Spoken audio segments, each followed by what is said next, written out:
2025 IPL മാമാങ്കത്തിന് March 22 ആരംഭമാവുകയാണ്. Mega താരലേലത്തിൽ മുഖം മിനുക്കിയാണ് ടീമുകൾ കളിക്കാനിറങ്ങുന്നത്. അതുകൊണ്ട് തന്നെ IPL ടീമുകളുടെ ശക്തിയിലും ആസൂത്രണത്തിലും വലിയ മാറ്റങ്ങളുണ്ടാവും.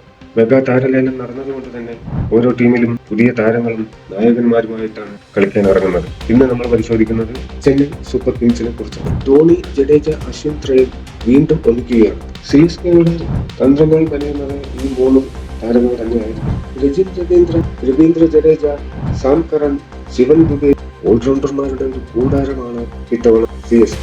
ചാമ്പ്യൻസ് ട്രോഫി ടൂർണമെന്റിൽ താരമായി തിരഞ്ഞെടുക്കപ്പെട്ട രജിത് രവീന്ദ്ര ടീമിന്റെ മുന്നേറ്റത്തിൽ നിർണായക പങ്കുവഹിക്കും. സ്പിൻ തന്നെയായിരിക്കും ടീമിന്റെ മുഖ്യ ആയുധം. അശ്വിൻ, ജഡേജ, രജിത് രവീന്ദ്ര എന്നിവർ സ്പിൻ വിഭാഗം കൈകാര്യം ചെയ്യും. അഫ്ഗാൻ സ്പിന്നർ നൂർ മുഹമ്മദും ചേർന്നതോടെ സ്പിൻ വിഭാഗം അതിശക്തമാണ്.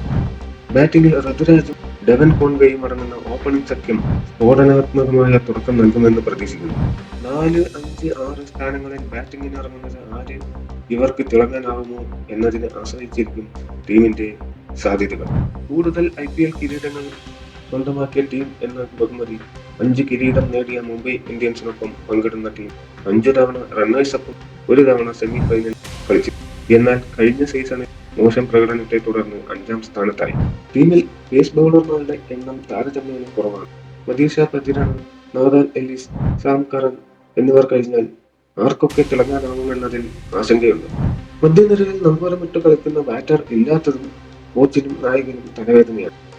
MS Dhoni, Ashwin, Rachin Ravindra, Sam Curran, Ravindra Jadeja, Matheesha Pathirana, Nathan Ellis എന്നിവരാണ് പ്രധാന താരങ്ങൾ. ക്രിക്കറ്റ് ലോകത്തെ മറ്റൊരു വിശേഷമായി വീണ്ടും കാണാം.